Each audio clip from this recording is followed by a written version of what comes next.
I always give credit to a man that I'm sure a lot of you are familiar with. This is Professor John Feehan, who not only taught me an awful lot about geology of the Midlands and of the west coast of Ireland, but also reignited my love and my passion for geology as I had become an archaeologist. And some of the things he said to me that I'd learned doing my degree suddenly made sense. Anyone who's had the joy of working with him, be it on geology or flora or fauna, will know how unbelievably easy he makes everything for everyone.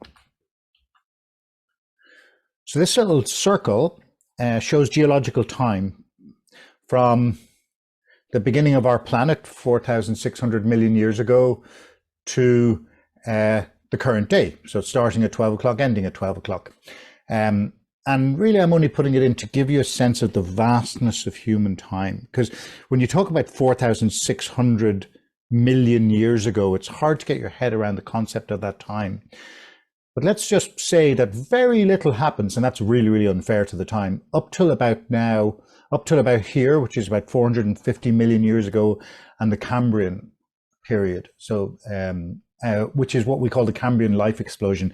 And life as we know it and as we see it in terms of creepy crawlies and organisms, that's when we see that explosion of life. About 250 million years ago, in the Mesozoic starts, and that's the rise of the dinosaurs. And they last to about 66 million years. So this green bit here is our Jurassic Park. This is our rise and fall of the dinosaurs. When you look at it in the context of time on our planet, I mean, it's after 11 o'clock if you're thinking about this as a clock. And then from 65 million years or so, we see what we call the rise of the mammals. And the black line from about 2 million years ago is the first hominins, Lucy and the like, and us. So you can see how insignificant we are.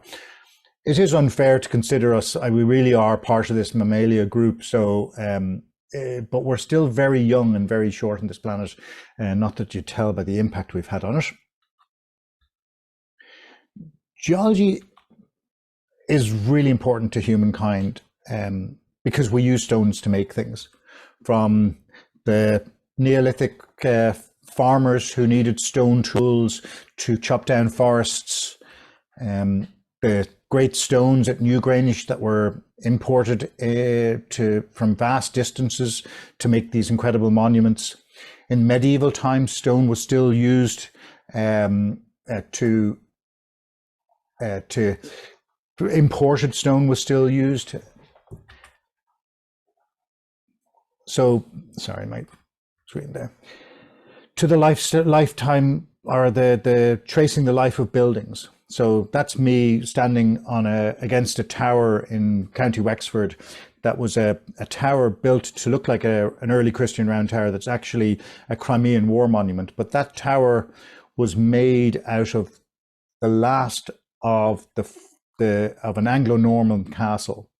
And by looking at the stones, I was able to say, okay, well, this is where they got the stone to build the castle. This is what happened to it. And it didn't just end up here. It was used in a bridge nearby, and it was used in a Protestant ascendancy house nearby as well. So geology is very useful for those things. But it's not just in terms of sourcing stone. Geology is what forms our landscapes, from our U-shaped valleys, our rivers, our mountain tops, our plains, our bogs, that even the Burren landscape. Geology, I suppose it's a twofold process. The bedrocks in geology control how humans inhabit an area. So if you understand the geology, you'll understand where you're going to find people, where you're going to find evidence of people. And also humans' impact on the geology, the impact on the landscape. And that interrelationship is really important in understanding human habitation and human settlement. So I'm going to show you a short video. It's a couple of minutes long, and I'm sure you're familiar with the concept of plate tectonics, that we're not on a fixed planet, that our continents, we're sitting on the western extent of the Eurasian plate. There are a whole series of plates around the planet. I'll show you them in a minute, but that these move, and they move because underneath the crust, if you go down into the earth, there is a liquid mantle. And this is molten rock that has convection currents in it that are causing plates to move around. And this video is a predictive model of what's going to happen to our planet over the next 250 million years. I'm showing it to you for two reasons. First of all, to get your head around the fact that for entire human existence, the planet and our plates have looked more or less like they look today. But if you consider that that's only a moment in time, in geological time, that we are constantly moving.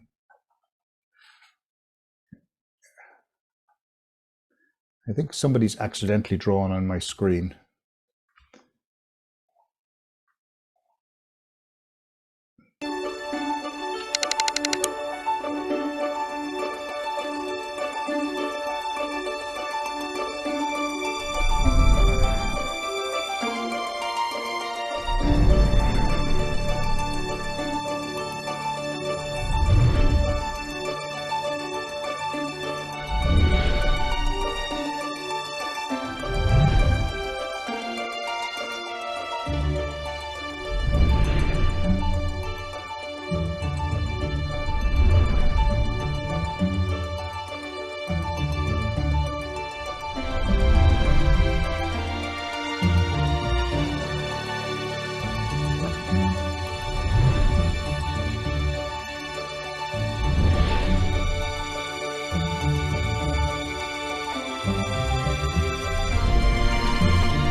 I love that video, especially because what it's predicting is more or less a rewinding of the planet, of what's happened over the last 400 or 500 million years from one supercontinent. And you can see as these plates move around and as they interact, that's how geology is formed. That's how rocks are formed. Sorry. So these are the current plates. There's us sitting on the Eurasian plate, and we're moving eastwards. The North American plate is moving westwards, maybe not a bad thing. And the middle of that, because the crust is thinning, because they're moving apart and the crust is thin, that results in volcanic activity. And so that's why Iceland has volcanoes on it, because it's sitting on this trench where the trenches are pulling apart, and it allows magma to come up from the mantle and form these volcanoes. And then you can see the African plate is moving eastwards, and resulting the Himalayas, or the Alps are still rising. The Himalayas are still rising as the Indian subplate is moving northwards. So all of these processes, you've got the San Andreas Fault resulting in as a result of the Pacific going underneath the North American and South American plates. This constantly moving, constantly changing planet. Geology is a relatively old study. There's geological maps of pretty much the entire planet now. And the handy thing about it is there's a worldwide agreed convention on the naming of different time zones and different processes. And of course, they're incredibly complicated, but there are simplified versions of them as well. So we've identified different timing units throughout time. Now, this is the same drawing as the circle I just showed you, or showing the same information, but the really large part of it is squished down to the bottom from 4,600 all the way up to 540, squished down to the bottom. So we have from the Cambrian up, and there's three major units: the Paleozoic, the Mesozoic, the Cenozoic, and then each of those are divided up. So as I said, that's the period of the dinosaurs. And the dinosaur extinction event that happened at the end of the Cretaceous is only one of 5 major extinction events, where vast quantities or vast percentages of the species on the planet have come a cropper and have become extinct. And it's not the last. We're in the, many believe that we're in a mass extinction event at the moment. So for the next 25 minutes or so, 20 minutes, I'm going to give you a whistle-stop tour of the geology of Ireland. I'm going to focus in on the Midlands, but it doesn't make sense to just talk about the Midlands. You have to look at the whole of the country. And Ireland's geological history is far more complicated even than its political history or its archaeological or its history, its human history. It's a remarkable little snapshot into the world's geological history. I love this map because not only does it show geology, each different geological rock type is represented by a different color. It also shows topography. It shows the elevation. So you can see the mountains. There's the Wicklow Mountains. There's the Donegal Mountains. There's the Oxbows, the Killarney Mountains. And Ireland is often described as having a bowl shape. So we have the generally low-lying Midlands of Ireland, everything pretty much under about 150 meters, surrounded by, on the west, south, and southeast and northwest side, by much older rocks that form mountain chains.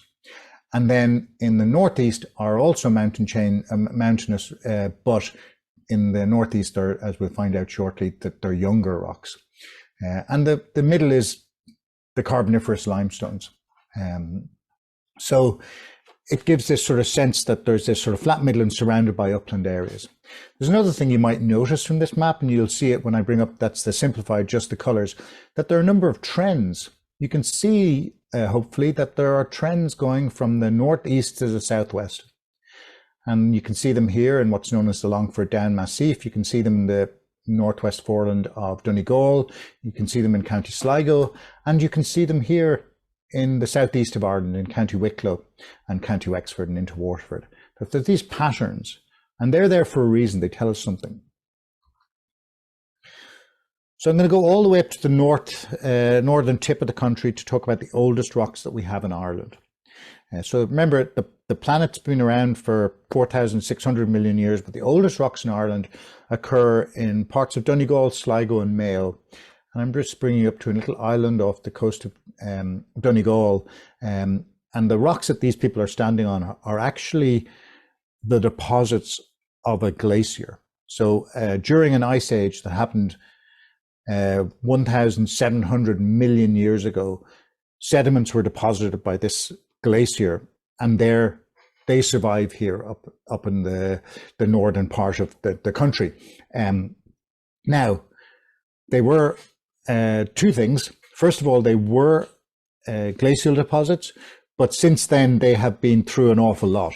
1,700 years of geological time means that you're going to be lifted up into mountains, you're going to be squashed, you're going to be crushed. So they don't look like glacial deposits, as I'll show you later what glacial deposits look like. They've been heated and squished and bent into shape. The other thing is, and this is where geology can often melt your head, is if they're glacial deposits, it means that a glacier picked up sediments from somewhere and deposited them here. That means those sediments already existed. So all of the stones, all of the rocks that we see in this planet originated 4,600 million years ago and are just being recycled. To show you what the planet looks like at the time, the Geological Survey of Ireland have a series of reconstruction drawings of what the planet looked like based on geological evidence over time. And this is going way back to when these rocks were formed. So they show you the land masses, and essentially there's Gondwana and Laurentia, two major land masses. And also they show the outlines of and some names of places that we, as they are now. So there's India there on the equator. There's Australia. So everything's in a different place. There's Antarctica on the equator. There's Africa. There's Laurentia is mostly made up of North America. But what you'll probably notice are two things about Ireland. One is that we're on the South Pole, which of course makes sense because that's where the glacial deposits came from.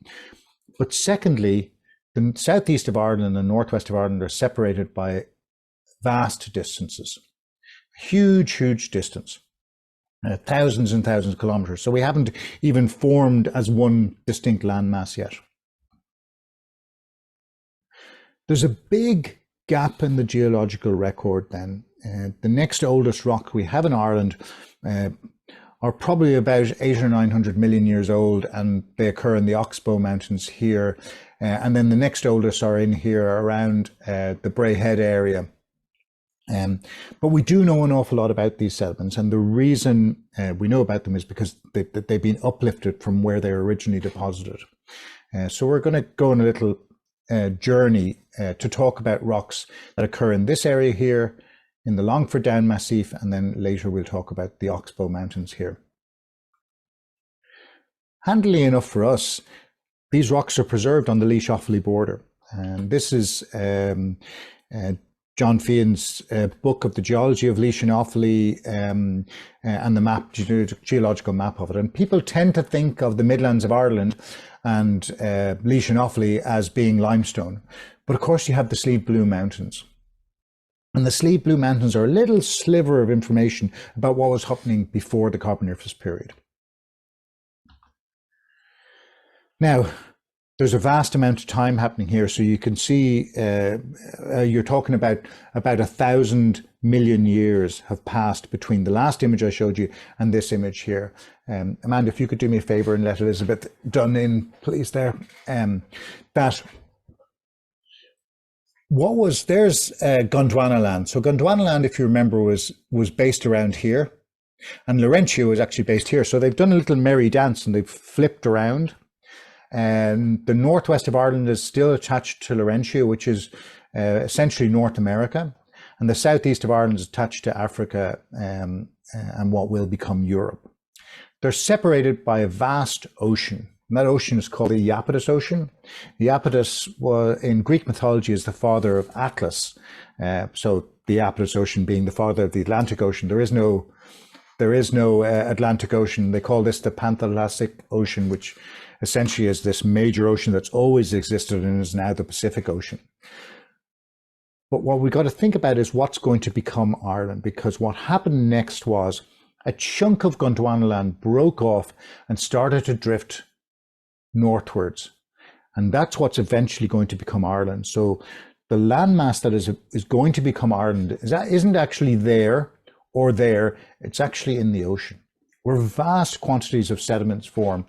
So if anybody has seen a Jacques Cousteau or seen a David Attenborough documentary and they're in a submersible and the lights are shining out in the deep ocean and you see all these amazing creatures swimming around, also in the background you'll see dust. You'll just see that there's this constant dust settling at the bottom of the ocean. And that dust is made up of sediments that have been blown across the ocean from deserts and from beaches and blown, and they've just settled on the top of the surface. It's moon dust, stardust, just settling down from the atmosphere, landing on the top of the ocean and then settling down. And it's also, of course, animal feces and decaying and dead animals, like skeletal remains of animals. And they all make their way to the bottom of the ocean. And anybody who hasn't vacuumed their house for a week or so will know that that dust gathers. And it may gather as a tiny little layer, but over geological time, that forms kilometers thickness of material.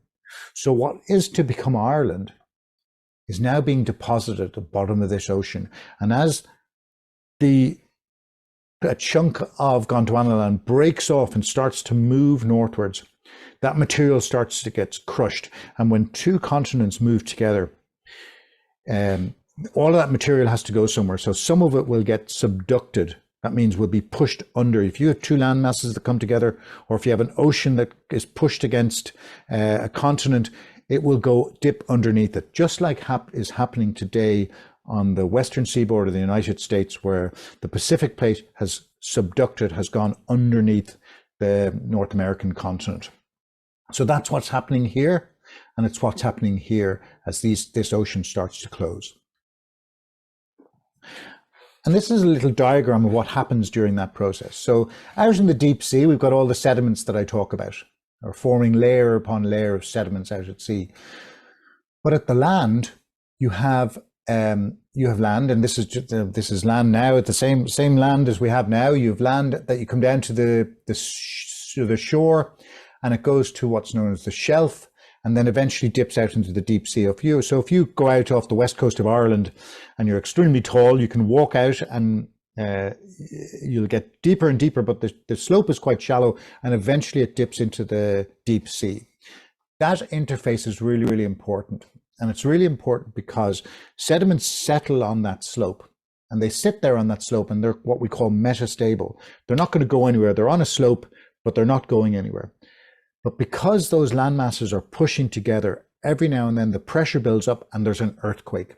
And every time there's an earthquake, all of that material gets shaken and it starts to flow downstream. So it's like a landslide, but because it's happening underwater, all of this material gets mixed up with water, and it forms what we call a turbidity current that swishes down into the deep ocean.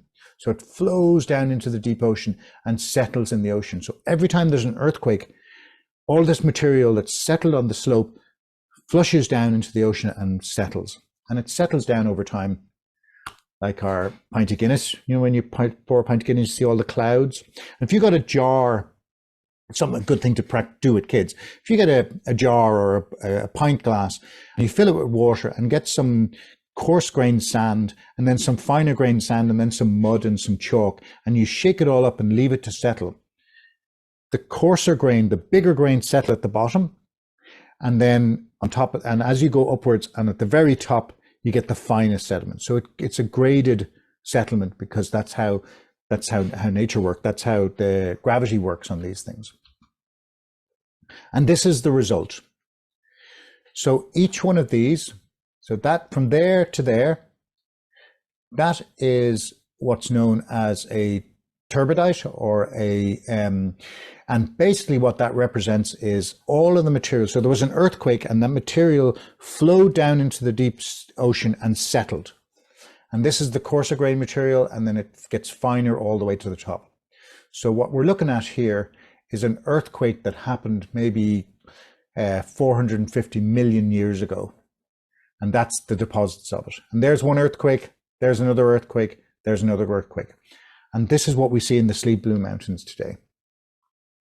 So you see them in the Sleeve Blooms, you see them in the southeast of Ireland, you see them in the Longford Down Massif, and they're called grey wackies because they're grey and they're wacky. That's simple. And interestingly, in Newgrange, there are 547 huge stones between a ton and 10 tons in size that were used to make the perimeter and the main structures inside the passage. Some 3,200 BC, so over 5,200 years ago.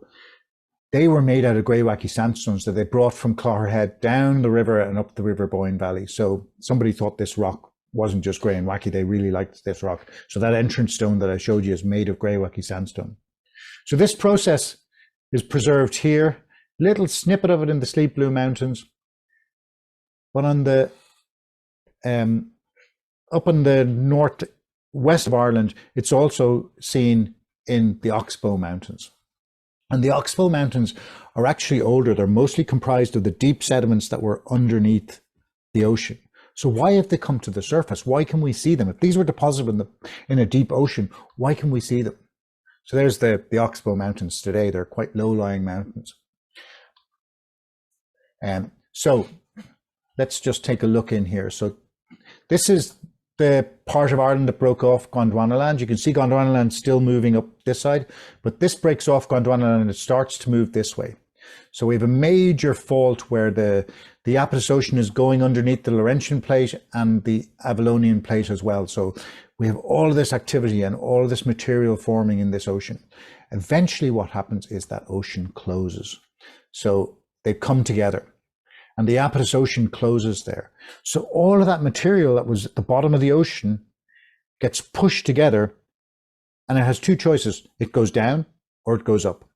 When it goes down, it gets melted and it comes up as volcanoes, or as what we call granite plutons, these huge granite plutons like the Leinster Mountains. But if it goes up, it forms these huge mountain chains.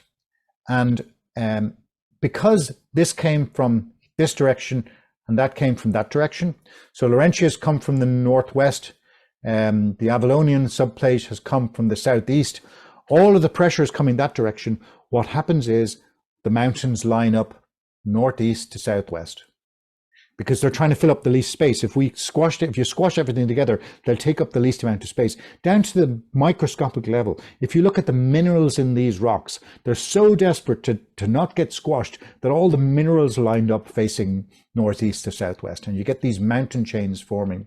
And you might remember when I showed you the geological map of Ireland, a lot of the rocks are oriented that way.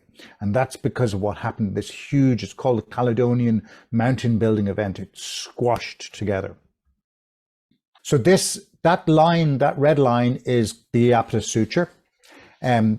This green blob and that blue blob are trilobites, and they're fossils of organisms that lived in the sea, that swam around in the sea for tens of millions of years. And the funny C-shaped things are graptolites. So there's green ones and there's blue ones. And geologists noticed that you can get in rocks that are 400 and 500 million years old in Ireland, you get trilobites and you get graptolites throughout the country in rocks of this age. But they noticed that there was a difference between the ones in the south east of Ireland to the ones in the northwest of Ireland. And probably a good analogy is if you imagine a species of cod that are coastal species. I don't know much about cod. I know they're a deep water fish, so I shouldn't have said cod, but I'm going to stick with it. Imagine a species of cod that live all of its life on the off the shores of Nova Scotia in Canada. So in the western extent of the Atlantic Ocean. And the similar cod are swimming off the coast of west of Ireland. And they do that for millions of years. They will evolve differently. If they don't interact with each other, they'll evolve differently. They'll still both be cod, but they won't look like each other. They'll evolve differently. If the Atlantic Ocean closes and we come together with North America, in the geological record, you're going to have cod that on one side are one species, on the other side are another species, even though they're geographically very close to each other. So these grew up on one side of and evolved on one side of the Apus Ocean. These evolved on another side of the Apus Ocean. And it isn't just in Ireland. If you go into the south of England, you get the same species of trilobites and graptolites that you get in the southeast of Ireland, the same in Scandinavia. If you go northwest of the Apus suture, you get a different species of trilobites and graptolites, but they're related to the ones in Greenland and Scandinavia. So just to put that in geological terms, there's the Oxbow Mountains. If you extend to the northeast, that mountain chain extends into the northwest foreland of Scotland, up into Scandinavia, and if you go to the west, it extends into the Appalachian Mountain Trail. So that's the Appalachian Mountain Trail. So when I talked about the Apus Ocean closing and this huge mountain chain forming, that mountain chain runs all the way through the Appalachians into Ireland, into Scotland, and into Scandinavia, the same mountain chain. And I've hiked in both and they look exactly the same. If you do me a favor and there's somebody else has arrived in there, Amanda, if you could let them in, please. I think the problem with my screen occurs when I move off my screen to try and let someone in. Thanks a million. Okay, so that's a pretty amazing concept. You've got this sort of merry dance for 1,000 million years of our continents, and the parts of Ireland have come together and formed this huge mountain chain that you can see in the rock. So you can see it here, you can see it there, and you can see it there. That alignment of those rocks is as a result of that mountain chain. What happens to mountain chains? They get eroded away. And we see that particularly in the southwest of Ireland, in County Kerry and in County Cork. And they're coloured sort of browny colours here, and it's known as the Old Red Sandstone. And luckily again for Laois Offaly is that we see them preserved in the Slieve Bloom Mountains, beautifully preserved. So there's a reminder of where we were. We built this mountain chain, so that went all the way down here into Laurentia, all the way up here, this mountain chain. It now starts to get eroded away because that mountain chain is exposed to the elements, and river networks form and rain falls on them, and the material starts to get eroded away. Where? Back into the Iapetus Ocean to the south. And it forms these huge rivers that flow through the mountains and deposit huge amounts of material. Vast rivers. If you think about an aerial photograph of the Gulf and the Mississippi flowing into the Gulf, it's this fan of material that's coming from the upland areas. And this is actually a picture of it. I'll show you a picture from the Slieve Blooms shortly, but this is a picture because it's a very nice example of it in Dunmore East in the southeast. And you can see these beautiful red sediments here. The handy thing about these is there are modern rivers and we can compare them. In fact, all geological processes can be compared to modern examples because the processes are still happening. So think about a river. You've got a river flowing through a landscape here. In the bends of the river, next time you're standing at a river, have a look at it. At the bends of the river, at the outer bend, the water is actually flowing really, really fast. So what it does is it washes off the fine sediment and leaves the coarser grained, the bigger stones get rounded and get pushed to the sides. And that's what they look like. So it looks like a beach deposit. If you stand in a river today, a fast flowing river, you look at the outer bend of it, it'll have all these cobbles that have been rounded, all the sediment's been pushed away. And that's there in the big rock, in this sediment here, you can see a unit of it. In the middle of the river, the flow is more consistent, it's fast, but it's not super fast, and you get all the gravels being deposited. And that's this red there, sort of gritty material, that's the riverbed. Every now and then a river will flood, and when a river floods, the water levels rise and they span across the floodplain, and then as they recede again, a layer of mud is deposited. And in here, it might be hard to see, but you can see there's a slightly different, a brown, a more browny red, and that's the finer grain material. And of course, this can be a little bit confusing because we're looking here at time. So the oldest rocks are at the bottom, the youngest rocks are at the top. And how come we have a river and then we have a floodplain and then we have a river and then we have a bend in a river and then we have a river again, a riverbed again in the same place?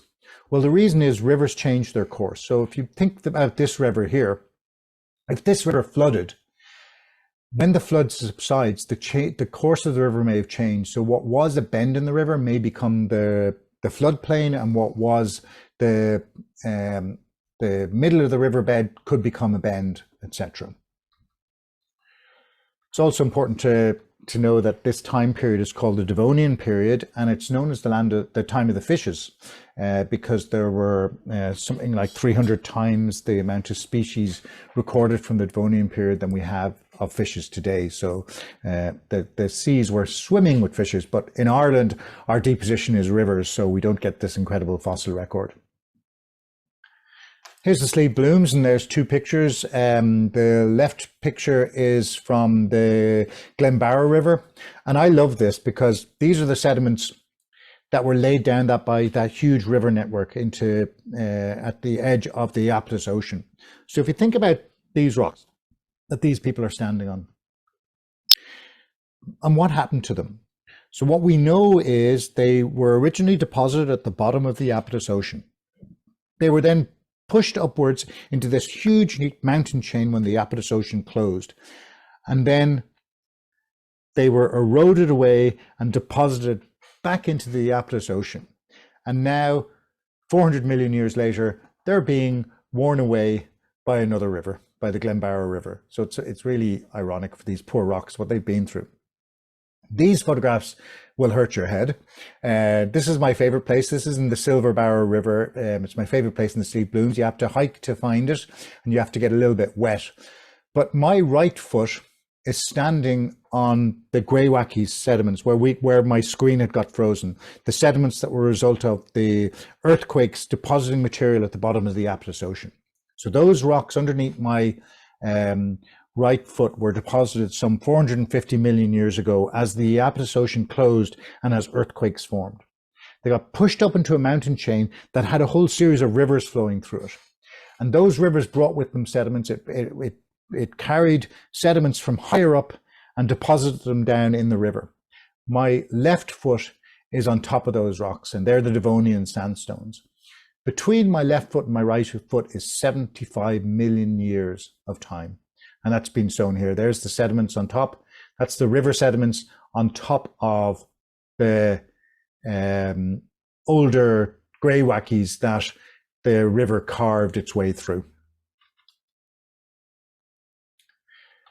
So after the Devonian, we have the time period that dominates our Midlands geology, and it's the Carboniferous period.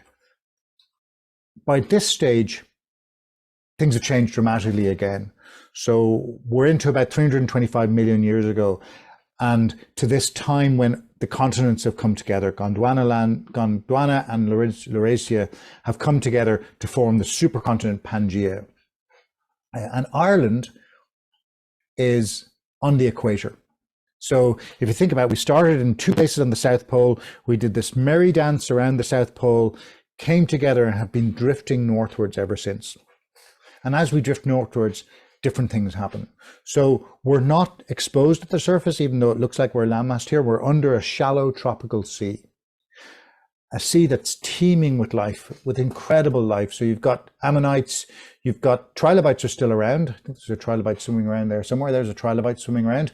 You've lots of fish, you've bentonites, you've solitary corals, you've coral reefs. You've got these amazing things called crinoids, which are called sea lilies, but they're actually filter feeders. They're animals that attach themselves to the substrate.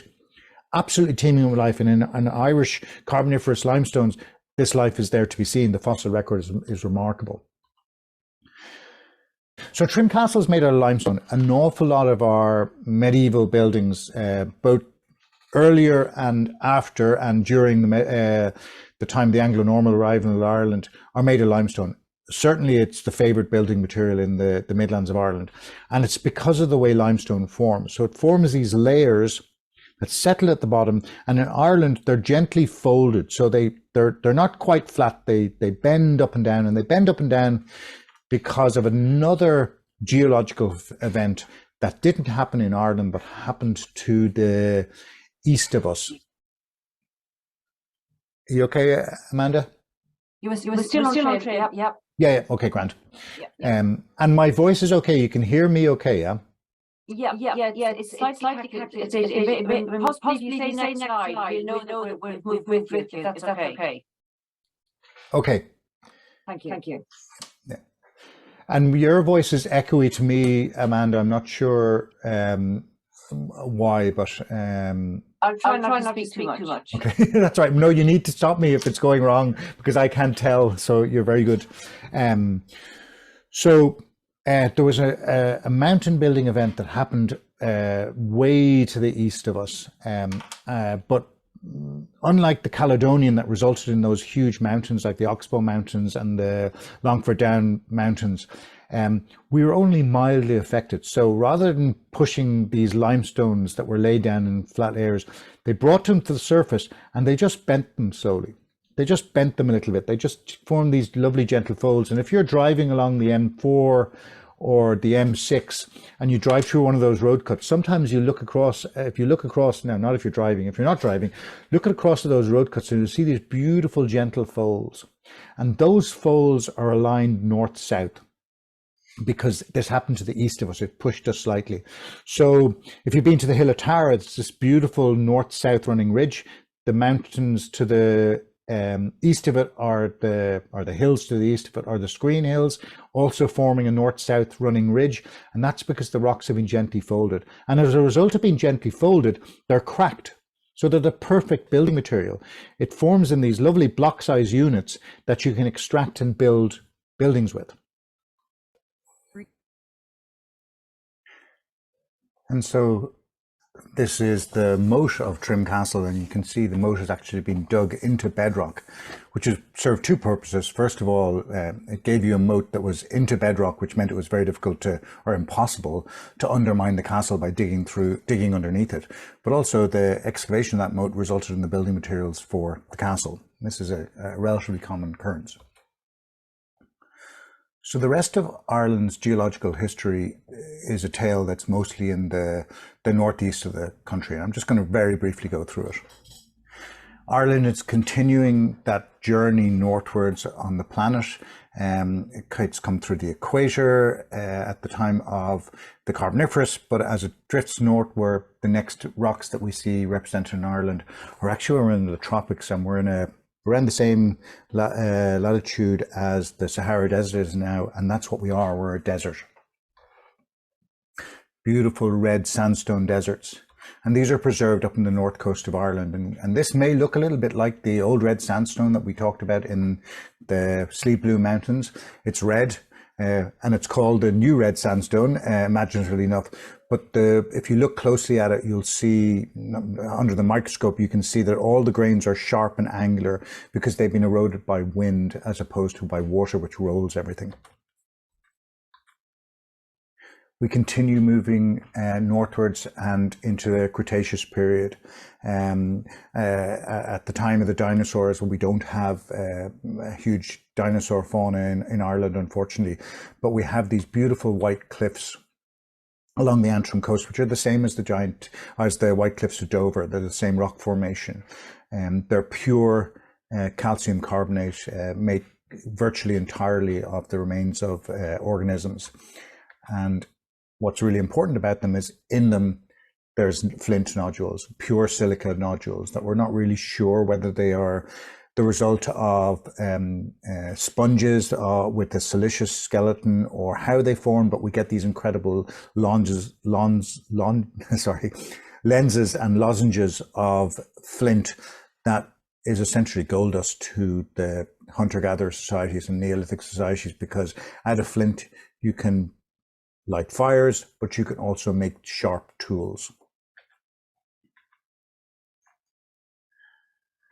Okay, we've taken quite a big step forward, but this is starting to look like the planet looks today, and the Atlantic Ocean is open. And it's amazing to think that for most of the geological history of our planet, the Atlantic Ocean didn't exist.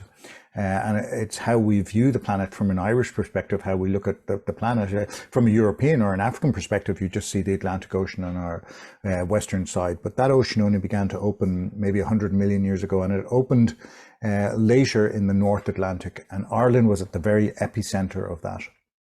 So as the plates pulled apart, the crust thinned, and magma from the mantle came up, and that's what formed the Giant's Causeway. And this is what it would have looked like back 66, 70 million years ago, just like Iceland looks today. Eventually, Ireland drifted to the east of the mid-Atlantic trench, and the volcanic activity stopped, but it's beautifully preserved in the Giant's Causeway. So that's a whistle-stop tour of the geology of Ireland. But it's only part of the story, because if you look across the landscape, we don't have bare rock, or we don't have forests and trees growing on soil on top of rock. We actually have really, really big thicknesses of sediment on top of the rocks.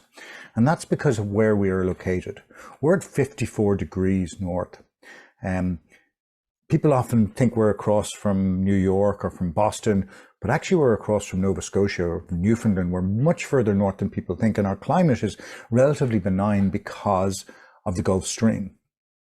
But for the last 2.5 million years, there's been a whole series of ice ages that have occurred when the the planet cooled, and the ice sheets in Antarctica and in the Arctic started to grow as they sucked seawater into them.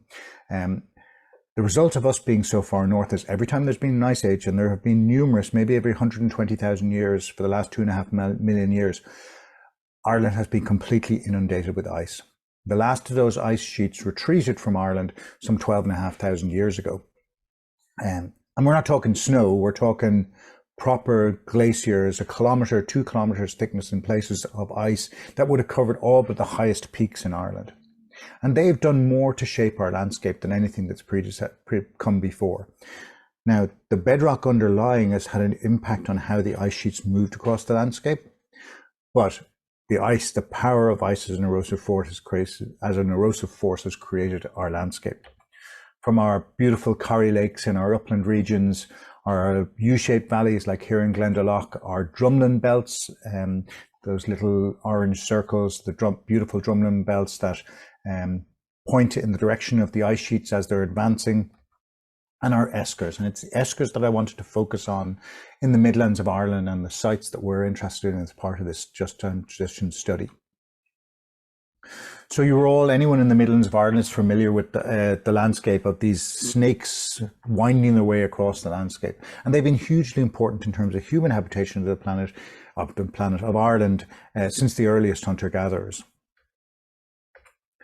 So they form at the end of an ice age. So if you imagine the Antarctic now, there's vast quantities, the Arctic or the Antarctic now, there's vast quantities of water being released back into the sea. But when an ice sheet is on top of land, as that ice sheet melts, the tunnels form at the base of the ice sheets and huge quantities of water flow through them. And with that water is sediment. Sediment gathers along the landscape. And rather than digging a river valley like you'd expect huge torrents of water to do, because they are contained and held by the ice sheets, they don't do that. In fact, they deposit material underneath them. And when the ice sheet finally disappears, what you end up with is an inverted riverbed. So this is a person here for scale, and you can see the scale of these things, and you can imagine the vast quantities of water flushing through this and bringing sediment with it and depositing it underneath. And they look just like riverbeds. They have all the characteristics of riverbeds. This is a map of the Midlands of Ireland. There's Lough Ree up to the north. The dark green lines are rivers. The shading is based on topography, so the highest ground is this ground here. But the red lines are the mapped eskers. And you can see there's eskers going everywhere, and they're really, really important part of our landscape. And the reason there are so many eskers in this area is because in the last ice age, there wasn't just one ice sheet covering the country. There were a series of domes.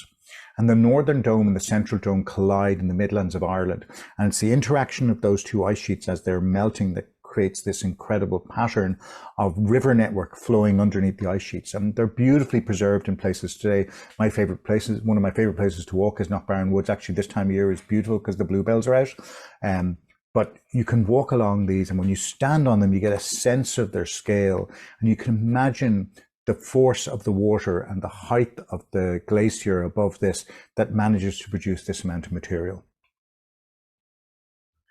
Another feature that's quite common in the low-lying areas of the Midlands of Ireland, and people sometimes mistake these stones sitting in the middle of fields as glacial erratics. And it's understandable. Glacial erratics are huge boulders that are carried vast distances by ice sheets and deposited somewhere where you wouldn't expect them. But these aren't glacial erratics. In fact, they're attached to bedrock. So if you dig down and dug all the way around this, underneath here is the limestone bedrock, and it's sitting on top, and they're unusual shaped stones.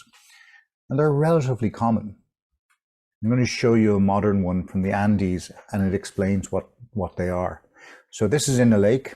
You've got a large rock here that's connected to bedrock, but it's been worn away here at the level of the lake. So as the lake rises and falls, just due to grain water flowing into it, it laps against it and wears out grooves. So they're called mushroom stones. And when you look at these ones, you can see the level of the water. So what these are is indicators of lakes. And if you think about the entire country of Ireland having a kilometre or so thickness of ice on it, and all that ice starting to melt, it's not going to make its way to the sea immediately. It's going to settle on the land. And we have beautiful interconnected lakes. Along the River Shannon, there are many lakes. But at the end of the Ice Age, there were far more lakes, and the lakes were much larger. We essentially had this interconnected system of lakes throughout the Midlands of Ireland. And those mushroom stones are indicators of where their ice was. But they're not the only indicator. The most important indicator are the bogs. And bogs are a hugely important aspect of the Irish landscape, in particular the Midlands landscape. And they formed as a result of these lakes. Because when these lakes came about originally, they were fed both by rainwater from above and from groundwater through the calcium-rich soils of the limestone. Very, very nutritious place. And they became anaerobic. Anaerobic means lacking in oxygen. They became anaerobic because the initial inhabitants, shelly inhabitants of those lakes, as they died, they fell to the bottom of the lake and they formed a marl layer, this white layer here. And that sealed off the lake from groundwater, and that changed the conditions in the lake. And that meant that the organic remains, plants and animals and whatever was in the lake, when it died, when it fell to the bottom, because it was anaerobic, they didn't decay, and they sat there and they built up over time. Eventually, this layer rises towards the surface of the lake, and the lake gets completely engulfed in plant material predominantly that isn't decaying, and that lake becomes a fen. Now, it looks like it's solid in the middle picture there where it says fen, and it does manage to contain, trees can grow on it, plants can grow on it, but it's actually 98% water or so. It's really, really densely, it's like a huge sponge. And as the peat decays and it becomes more anaerobic and more acidic, eventually mosses like sphagnum mosses start to dominate, and they grow inwards and they kill the trees that were growing on top of the fen, and they change the chemistry of the bog altogether, and they form a raised bog. So that's the process. They've been growing since about 10,000 years ago, so a couple of thousand years after the last ice age is retreated, and they grew at a rate of a metre or so every 1,000 years. And if you think about Ireland's been inhabited for at least 12,500 years, the last 10,000 years of human habitation of Ireland is recorded in the bogs, because when the first inhabitants came into the landscape, they were lakes, but eventually the bogs grew, and it's preserved in that bog. And of course, it's what fueled our country after we got independence. We'd no trees, we'd very little coal, and it's what gave us our power and gave us our heat, in a process that's coming to an end. That's hence the just transitions. But as this is Galaros Bog, just outside of Birr, and you can see the trees that grew on top of the fen that died, that are beautifully preserved. And then you see at the bottom of the bog where it's been cut out, you see this marl layer, this white marl layer. So that's the end of our geology talk. I hope you enjoyed it, and we hope to see you next time.